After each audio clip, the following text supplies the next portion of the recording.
This episode of On the Record is brought to you by Associated Equipment Distributors. I'm Executive Editor Kim Schmidt. Welcome to On the Record. Here's an update on what's currently impacting the ag equipment industry.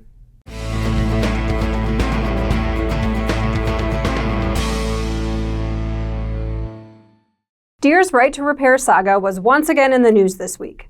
The OEM announced it has agreed to pay $99 million into a settlement fund for farms and farmers that are part of a multi-district class action lawsuit filed against Deere.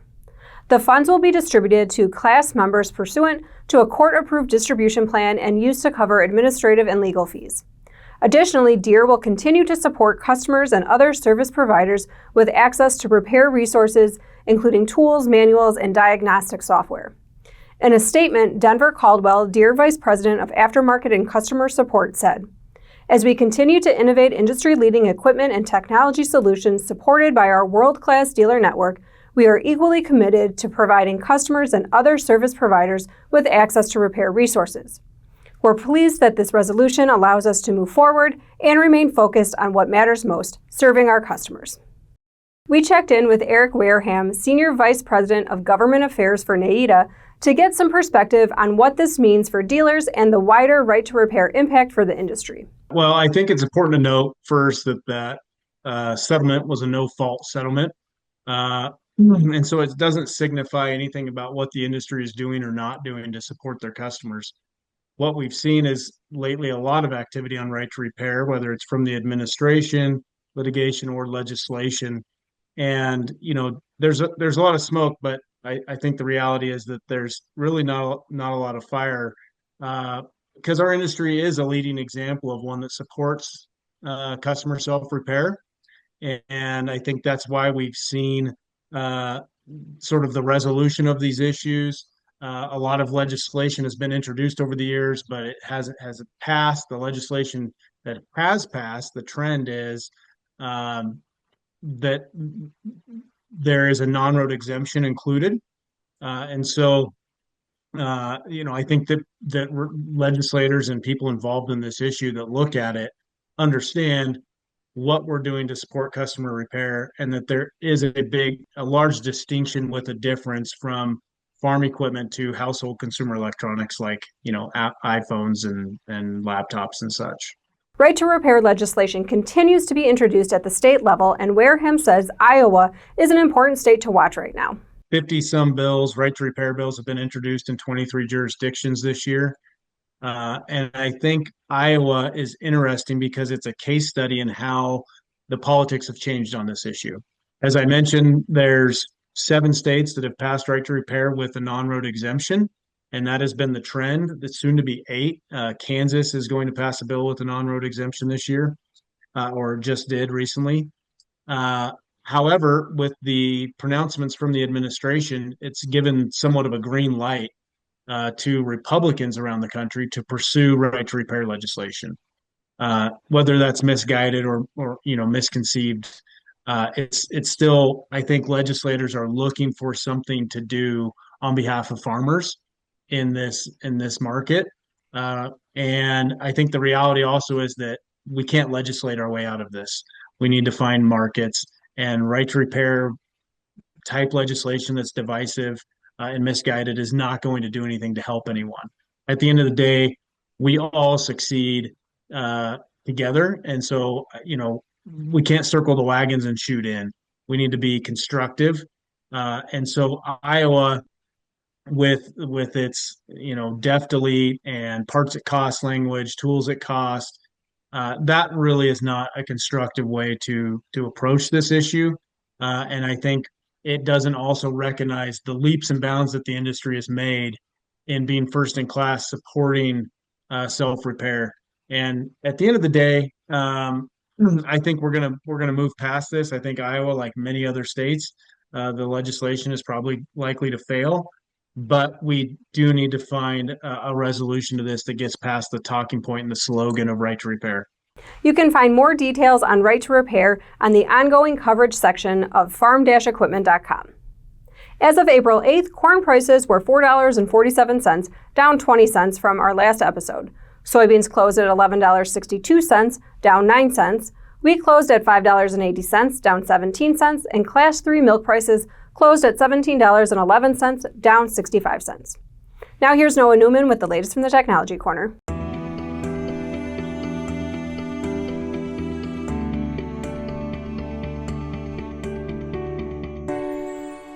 Thank you very much, Kim. So a few weeks ago at the FEMA Supply Summit and Showcase in San Antonio, Texas, we had the chance to catch up with Alex Russomano. She's a senior manager at AGCO Ventures. And we asked Alex about her mission at AGCO Ventures and some of the emerging technologies her team is really excited about. Take a listen.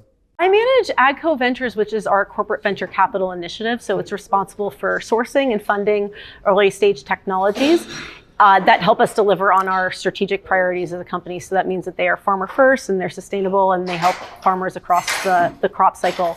A big reason we do this is to help us accelerate R&D. It's really just another tool in our toolkit in addition to partnering and acquisition. So it just helps us get earlier stage companies to talk to us, for us to learn together and to find win-win structures that we can have a long-term mutually beneficial relationship.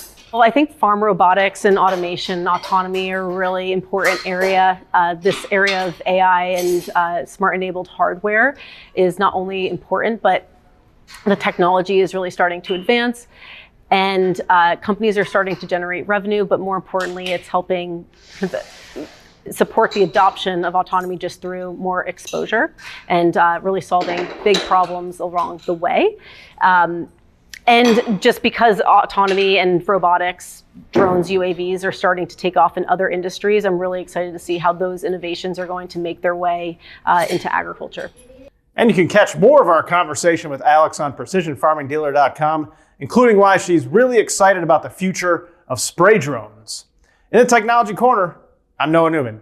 Back to you, Kim. Thanks, Noah. As of April 6, 2026, the U.S. has implemented significant changes to Section 232 tariffs on steel, aluminum, and copper, introducing a new framework that will directly impact Canadian manufacturers exporting equipment and components into the U.S. market, according to Agricultural Manufacturers of Canada.